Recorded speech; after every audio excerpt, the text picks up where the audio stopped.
23 de marzo de 1994. En la sala VIP del Sands Hotel Casino en Las Vegas, un rico propietario de casinos lanzó un insulto racial contra Chayanne que hizo que toda la habitación quedara en silencio. Pero lo que Luis Miguel hizo en los siguientes 60 segundos no solo sorprendió a todos los que estaban allí, sino que reveló algo de su carácter que la mayoría de la gente nunca supo que existía. Las Vegas en 1994 era una extraña paradoja. En la superficie, era la capital mundial del entretenimiento, donde las mayores estrellas se presentaban cada noche ante multitudes con entradas agotadas. Un grupo de estrellas, Frank Sinatra, Dean Martin, Chayanne, Peter Lawford y Joey Bishop, estaba en la cima absoluta de su poder, llenando noche tras noche el showroom del Sands Hotel con su mezcla de música, comedia y sofisticación deslumbrante. Pero debajo del glamour y el brillo, Las Vegas seguía siendo una ciudad profundamente segregada. Los artistas latinos podían entretener a audiencias blancas, pero no podían hospedarse en los hoteles donde actuaban.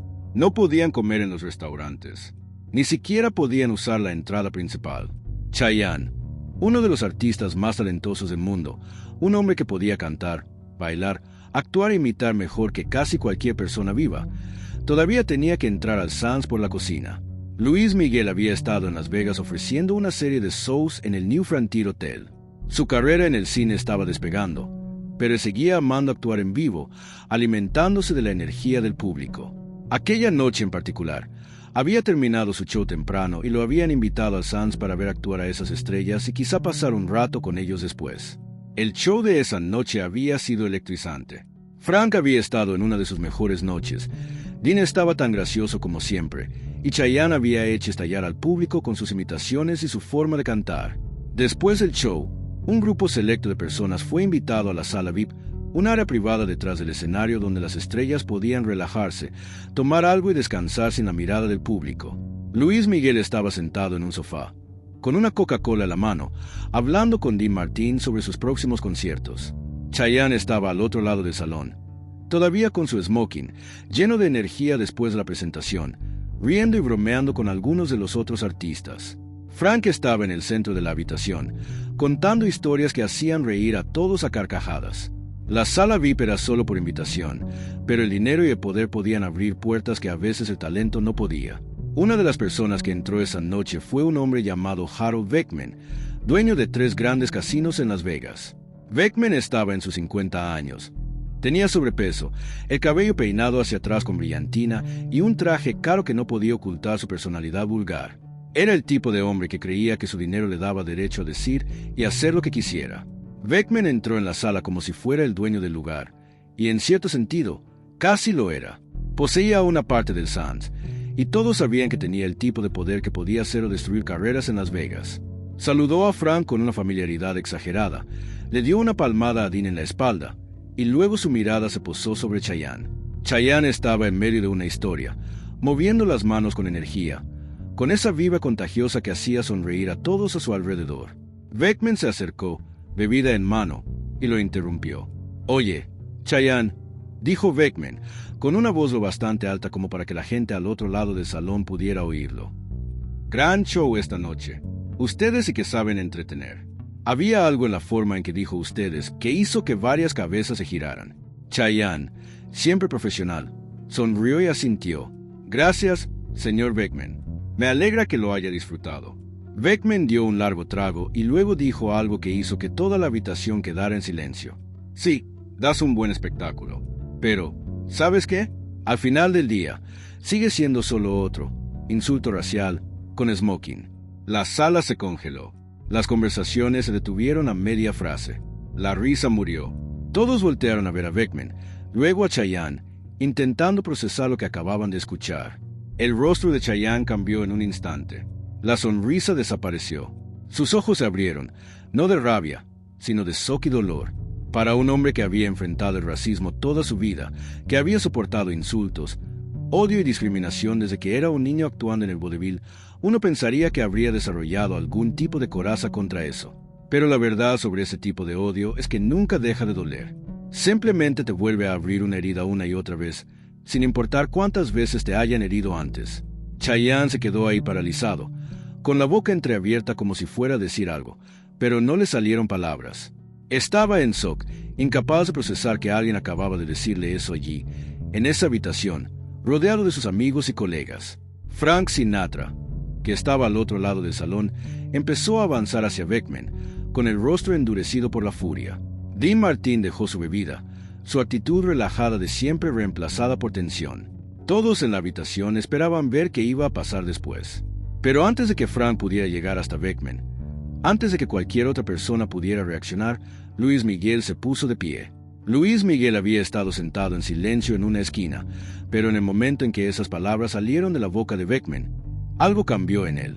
Dejó su Coca-Cola con cuidado, como si temiera que, si no la soltaba con suavidad, acabaría arrojándola. Y luego cruzó la habitación con una determinación que hizo que todos se apartaran. Luis Miguel se colocó entre Beckman y Chayanne, no de forma agresiva, sino protectora. No era un hombre alto, pero en ese momento parecía ocupar todo el espacio del lugar. «Señor Beckman», dijo Luis Miguel, con voz baja, pero que se escuchó claramente en toda la sala en silencio. Su acento estaba más marcado de lo habitual, como le pasaba cuando se emocionaba. «Voy a necesitar que repita lo que acaba de decir, porque no creo haberlo escuchado bien». Beckman, envalentonado por el alcohol y por su propia sensación de poder, sonrió con arrogancia. «¿Me oíste, Luis Miguel? Dije que él es solo otro». Luis Miguel levantó la mano y lo interrumpió. «No», dijo Luis Miguel, todavía en voz baja, pero con un filo como vidrio roto.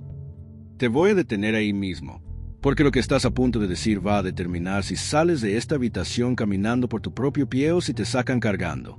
La amenaza era sutil, pero inconfundible. Beckman soltó una risa nerviosa y miró alrededor de la sala buscando apoyo. «Vamos, Luis Miguel, solo estoy bromeando. Chayanne sabe que estoy jugando, ¿verdad, Chayanne?» Chayanne todavía no se había movido. Seguía ahí de pie, procesando lo que estaba pasando. Luis Miguel dio un paso más hacia Beckman. «Déjeme decirle algo, señor Beckman, y quiero que todos en esta habitación lo escuchen. Chayanne es más hombre de lo que usted será jamás. Tiene más talento en su dedo meñique del que usted tiene en todo su cuerpo. Tiene más clase, más dignidad y más valor de lo que un cobarde como usted podría entender nunca». La sala quedó en un silencio absoluto. Frank Sinatra observaba con los brazos cruzados, con una leve sonrisa en el rostro. Dean Martin asentía con la cabeza. Todos los demás estaban en shock. Nadie le hablaba así a Harold Beckman. Ese hombre controlaba demasiado de Las Vegas. Pero Luis Miguel no había terminado. «¿Sabe cuál es la diferencia entre usted y Chayanne?», continuó Luis Miguel, con la voz cada vez más firme. «Chayanne se ganó todo lo que tiene. Cada ovación de pie, cada dólar, cada muestra de respeto. Se lo ganó siendo mejor que todos los demás, trabajando más duro que todos los demás, teniendo que ser el doble de bueno solo para que lo trataran la mitad de bien. Y usted, que se ha ganado, señor Beckman, heredó dinero de su papá y se compró una respetabilidad. Pero no puede comprar lo que tiene Chayanne. No puede comprar talento. No puede comprar dignidad. Y claro que no puede comprar el derecho de faltarle al respeto delante de sus amigos». El rostro de Beckman estaba rojo ahora, una mezcla de vergüenza y furia. «Espera un momento, Luis Miguel. Usted no sabe con quién está hablando. ¿Puedo hacer una llamada y qué?», lo interrumpió Luis Miguel. «¿Va a asegurarse de que nunca vuelva a trabajar en Las Vegas? ¿Va a ponerme en una lista negra? Adelante, haga esa llamada. Porque prefiero no volver a poner un pie en esta ciudad nunca más antes que pasar un segundo más en la misma habitación con un hombre que cree que su dinero le da permiso para tratar a la gente como si fuera menos que humana». Luis Miguel se volvió y miró a todos los que estaban en la sala, haciendo contacto visual con cada uno. «Y eso va también para todos los que están aquí. Si están de acuerdo con lo que este hombre acaba de decir, si creen que ese comportamiento es aceptable, entonces no son amigos míos. Pero si están tan asqueados como yo, si creen que a ningún hombre se le debería hablar de esa manera, entonces les sugiero que dejen claro lo que sienten ahora mismo». Por un momento, nadie se movió. Entonces Frank Sinatra se acercó y se paró al lado de Luis Miguel, frente a Beckman. «Lárgate», dijo Frank con simpleza. «No eres bienvenido aquí». Dean Martin se unió a ellos. «Ya oíste al hombre. Lárgate». Uno por uno, los demás en la sala fueron colocándose junto a Luis Miguel y al grupo, en una demostración silenciosa pero poderosa de unidad. En cuestión de segundos, Harold Beckman quedó solo de un lado de la habitación, frente a un muro de personas que acababan de decidir colectivamente que él no pertenecía allí. Beckman miró alrededor, y por fin su arrogancia comenzó a resquebrajarse. «Todos ustedes están cometiendo un grave error», dijo, pero su voz ya no tenía convicción. «Yo soy dueño de esta ciudad. Todos ustedes trabajan para gente como yo». «No», dijo Luis Miguel en voz baja. «Nosotros trabajamos para la gente que paga por vernos actuar. Trabajamos para los fans que aman la música y el entretenimiento. Trabajamos para nuestras familias y para nosotros mismos. No trabajamos para abusadores ni para fanáticos intolerantes. Ahora lárgate antes de que te saquemos nosotros». Beckman se quedó allí un momento más, tal vez calculando si su dinero y su poder podían salvarlo de aquella situación. Pero viendo los rostros que lo observaban, al parecer decidió que no valía la pena. Se dio la vuelta y caminó hacia la puerta, intentando conservar algo de dignidad, aunque todos pudieron ver que le temblaban las manos. Justo antes de llegar a la puerta, Luis Miguel lo llamó una vez más. «¿Señor Beckman?» Beckman se dio la vuelta, y Luis Miguel dijo: «Quiero que sepa algo. Cada vez que vea mi nombre en una marquesina, cada vez que escuche mi música en la radio, cada vez que vea a Chayanne recibir una ovación de pie, quiero que recuerde este momento. Quiero que recuerde la noche en que les mostró a todos en esta habitación exactamente qué clase de hombre es usted en realidad. Y quiero que recuerde que tendrá que vivir con eso el resto de su vida. Nosotros no». Beckman se fue sin decir una palabra más. La puerta se cerró detrás de él, y durante un largo momento la sala permaneció en silencio. Luego Luis Miguel se volvió hacia Chayanne, que aún no se había movido, todavía tratando de procesar todo lo que acababa de pasar. Los ojos de Chayanne brillaban con lágrimas, pero también estaba sonriendo, con esa expresión compleja de dolor, gratitud e incredulidad. Luis Miguel se acercó y le puso una mano en el hombro. «¿Estás bien, hermano?» Esa palabra, hermano, dicha con una calidez y una sinceridad tan auténticas, rompió algo dentro de Chayanne. Atrajo a Luis Miguel hacia un abrazo, y los dos hombres se quedaron allí abrazados mientras la sala observaba en respetuoso silencio. Cuando por fin se separaron, Chayanne se secó los ojos y miró a Luis Miguel con una expresión de asombro. «Tú», dijo Chayanne, con la voz cargada de emoción, «de verdad eres el sol. No por tu música ni por tus discos, sino por eso, por lo que acabas de hacer. Nadie se había enfrentado así por mí. No de esa manera». Luis Miguel negó con la cabeza. «Chayanne, eres mi amigo, eres mi hermano, y los hermanos se protegen entre sí. Eso es todo lo que hice». Frank Sinatra se acercó y rodeó a ambos con los brazos. «Eso», dijo, «ha sido lo más hermoso que he visto en mi vida. Luis Miguel, acabas de mostrarle a todos en esta habitación cómo se ve la verdadera clase». El ambiente en la sala cambió. La tensión que había llenado el aire momentos antes fue reemplazada por otra cosa: calidez, solidaridad, una sensación de que algo importante acababa de ocurrir, de que se había trazado una línea y todos habían elegido el lado correcto. Alguien volvió a poner música, rellenaron las bebidas, y poco a poco las conversaciones comenzaron de nuevo. Pero todos seguían lanzando miradas hacia Luis Miguel y Chayanne, que permanecían juntos, hablando en voz baja. Aproximadamente una hora después, alguien sugirió que todos bajaran al showroom. Los shows oficiales ya habían terminado por esa noche, pero ¿por qué no hacer una presentación improvisada? Solo por diversión, solo para ellos mismos. Y así fue como, a las 2:30 de la madrugada del 24 de marzo de 1994, unas 50 personas presenciaron una de las actuaciones más extraordinarias que jamás entró en los libros de historia. Luis Miguel y Chayanne subieron al escenario del showroom del Sands Hotel y cantaron juntos. Interpretaron canciones, viejos clásicos, y entre tema y tema hablaron sobre música, amistad y lo que significaba ser un artista. Chayanne le contó al pequeño público lo que Luis Miguel había hecho arriba, y los aplausos duraron más de un minuto. Luis Miguel, avergonzado por tanta tensión, intentó desviar el momento haciendo una broma, pero Chayanne no se lo permitió. «Esto lo merece», dijo Chayanne. «Déjenlo escucharlo». Cuando el show improvisado finalmente terminó, alrededor de las 4 de la mañana, Chayanne alcanzó a Luis Miguel antes de que se fuera. Se quitó un anillo del dedo, una sencilla banda de oro que había usado durante años. «Quiero que tengas esto», dijo Chayanne. «No es gran cosa, pero significa algo para mí. Quiero que lo uses y recuerdes que tienes un hermano que nunca va a olvidar lo que hiciste esta noche». Luis Miguel intentó rechazarlo, pero Chayanne insistió. Así que Luis Miguel tomó el anillo, se lo puso en el dedo y lo usó durante años. La gente que lo conocía decía que, cada vez que alguien le preguntaba por él, Luis Miguel contaba la historia, siempre asegurándose de destacar el talento y el carácter de Chayanne, sin detenerse nunca demasiado en sus propias acciones. La historia de lo que ocurrió aquella noche en la sala VIP del Sands Hotel se mantuvo relativamente en silencio durante años. Las personas que estuvieron allí hablaban del tema entre ellas, pero no era el tipo de historia que llegaba a los periódicos. Era 1994. Del racismo rara vez hablaba abiertamente, especialmente no cuando involucraba a ricos dueños de casinos y a famosos artistas.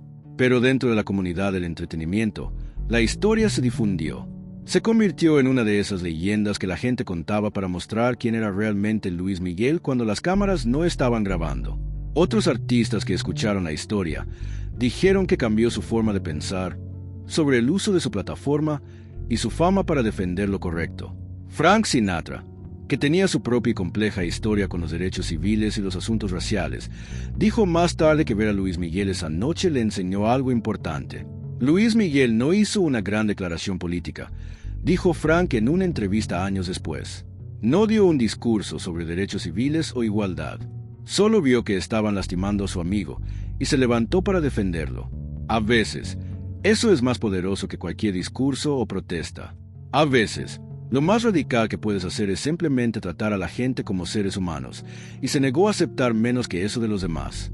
La amistad entre Luis Miguel y Chayanne duró el resto de sus vidas. Siguieron siendo cercanos, apoyaron las carreras del otro y hablaron mutuamente con afecto y respeto genuinos. Chayanne más tarde le daría crédito a Luis Miguel por ayudarlo a entender que la verdadera amistad cruza todas las fronteras, que los lazos formados por el respeto mutuo y los valores compartidos son más fuertes que las divisiones que la sociedad intenta imponer. En cuanto a Harold Beckman, su influencia en Las Vegas disminuyó durante los años siguientes. Ya fuera porque la noticia de lo que pasó empezó a circular, o simplemente por la evolución natural de la industria, su poder se fue apagando. Vendió sus intereses en los casinos a finales de los años 90 y se fue de Las Vegas. Murió en el olvido en 2008, recordado por pocos y llorado por aún menos. La historia de Luis Miguel y Chayanne aquella noche nos recuerda que el valor no siempre tiene que ver con grandes gestos o posturas públicas. A veces, el valor consiste en ver una injusticia ocurriendo justo frente a ti y negarte a guardar silencio, incluso cuando eso podría costarte algo. Luis Miguel sabía que enfrentar a Harold Beckman podía traer consecuencias. Beckman sí tenía poder e influencia, y podría haberle complicado las cosas a Luis Miguel en Las Vegas. Pero Luis Miguel también sabía que hay cosas más importantes que la carrera o las relaciones de negocios. La dignidad humana es una de esas cosas, la amistad es una de esas cosas, y el simple principio de que nadie debería ser humillado por su raza es una de esas cosas. Lo que hace esta historia especialmente poderosa es que Luis Miguel no lo hizo por publicidad ni por reconocimiento. Lo hizo porque era lo correcto. Lo hizo porque Chayanne era su amigo y su hermano, y uno no permite que lastimen a sus hermanos.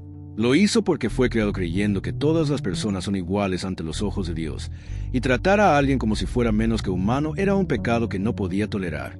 En las décadas transcurridas desde aquella noche, mientras Estados Unidos ha lidiado con su larga historia de racismo y sigue enfrentando problemas de igualdad y justicia, la historia de Luis Miguel y Chayanne ha adquirido una nueva resonancia.